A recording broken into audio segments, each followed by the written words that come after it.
Okay, if you're ready, we're going to go ahead and jump right to questions. We'll begin with Ryan Aber with the Oklahoman and then go to Joe Bettner. Yeah, Creed, I'm just curious what your assessment was of how the offensive line played Saturday night, and especially in the run game. Yeah, it was overall a good starting point for the O-line. We definitely need to do a lot better in the run game going forward for sure. So that's something we'll definitely be working on these next few weeks. But, yeah, a good starting point, but we definitely need to get better. Appreciate it. Okay, Joe Bettner with the Norman transcript, and then Jason Kersey.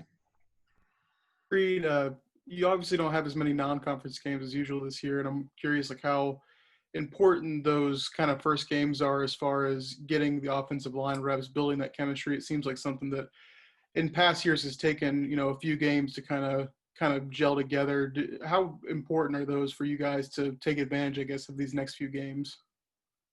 Yeah, that non-conference game was very important for that. One thing we do have going for us that is good is that we have all played together before. So we do have that for us. But obviously that first game was very important. We're about to dive straight into conference now against a talented defensive front right off the bat. So it was important for us for sure.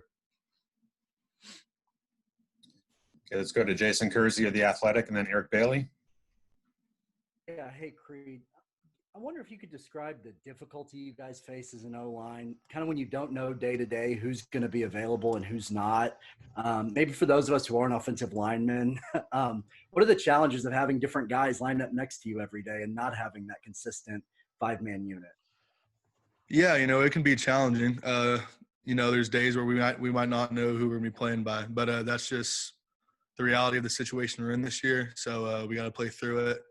No matter what, all five guys have to do their job. So, it's obviously a little bit difficult, but it's something that we just have to work through. So we just have to live with it no matter what. Thanks, Creed. Eric Bailey of the Tulsa World, and then John Hoover. Hey, Creed, I have a similar question to what Jason asked a little bit. There are some players who had to watch the game from home, including some offensive linemen. How do you, as both the captain and the center, keep those guys engaged since they're just they're not only missing practices, but they're missing actual games?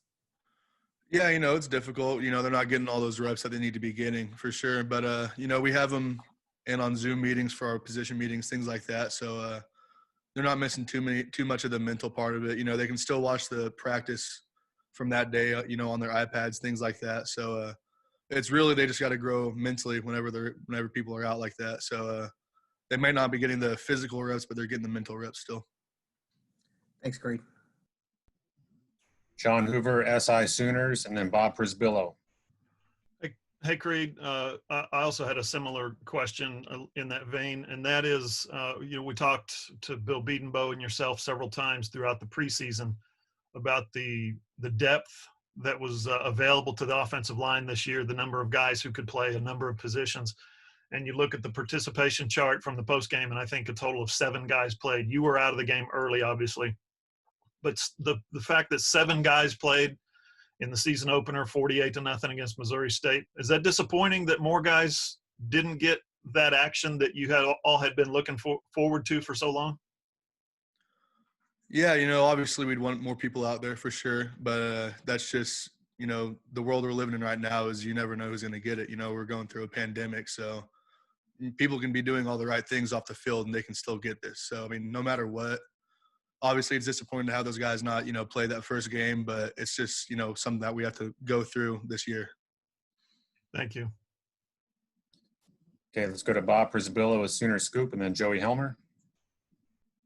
Yeah, Creed, I think the surprise of last week's depth chart was seeing Anton Harrison as the starting left tackle. Just kind of give us an idea of what he's done so well so quickly to earn that type of recognition.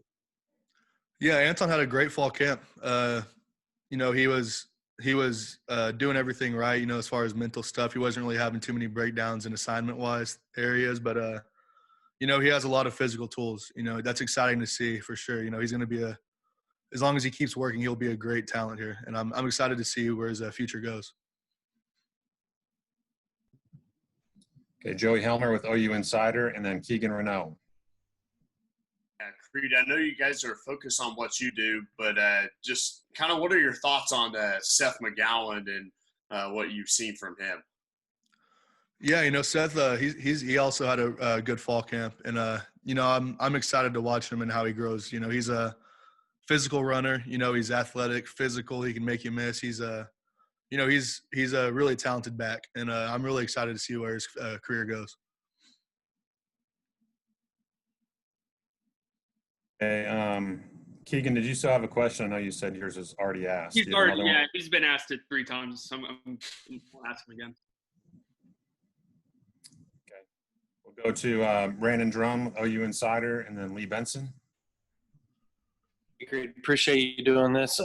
You talked about being a leader for those that are, doing the Zooms and stuff like that, but how all the mixing and matching, how is it different this year for you, obviously outside of the pandemic, than it has been in past years for you as the leader? I guess trying to, with only 7 guys playing, how did you go about doing that? And I guess how tired did you all get? I mean, that has to be playing over and over and over. That's a lot of snaps for you guys because you guys are used to rotating, right?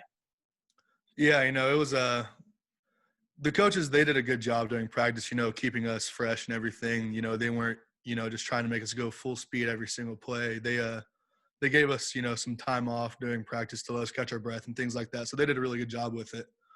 But, it's just, at this point, you just got to buckle down and, go at it every single play, no matter what.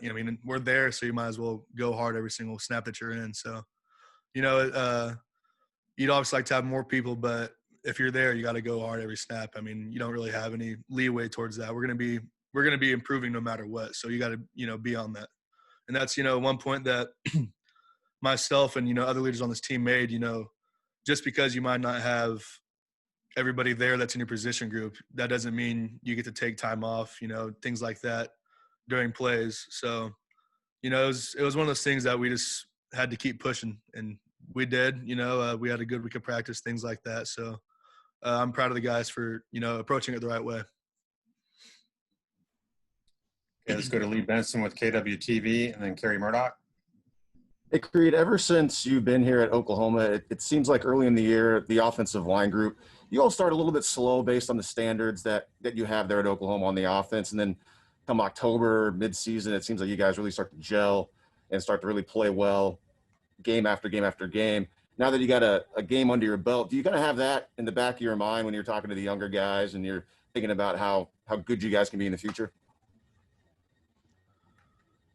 Yeah, obviously we don't want to start slow and build up. We want to be able to get out there and get going right now. So that's our expectations is, to play how we're supposed to play every single game. So that's just, what I tell those guys is go out there and play how we're supposed to play every game. We don't, with this shortened season, we don't really have time to, slowly get into things. We got to get into it right now. There's a sense of urgency more so than usual. So we definitely need to improve them and improve quickly. Thanks. Okay, last question for Creed. We'll go to Kerry Murdoch with Sooner Scoop and Sports Animal. Creed, you mentioned that you can do everything right and still get knocked out of the game with the pandemic. I'm just curious, like as football players, everybody has an opinion when they see how college kids act, not just at OU, but everywhere. But how do you guys process that when you know that some kids on campus just don't care about, all the stuff you guys have to go through, the protocols you have to follow? I don't know, does it make you bitter at all just to see that, part of the student body just doesn't seem to care? Or that you just not really. We were kind of expecting it. We're at a college. Kids are going to do what they want to do. So it's our job, to just stay away from that and keep distance from that. We can't try to control everybody in this university. That's just not possible. That's not what we're supposed to do. Our job is to keep our distance as much as we can. So I'm not going to be bitter about anybody else doing what they want to do. So. As a player, then how important is it just coming to terms with we don't get to live regular lives right now as a football player? Yeah, it's important for people to understand that for sure, on this team that, we're not going to be able to do things that we usually do. We're not going to be able to go out to restaurants, things like that, like we normally do. So it's definitely a weird situation we're in, but it's, what we have to do, to keep the season going forward. So most people, for the most part, everybody's been bought into it. So we'll just, keep doing what we're doing right now and keep moving this season forward.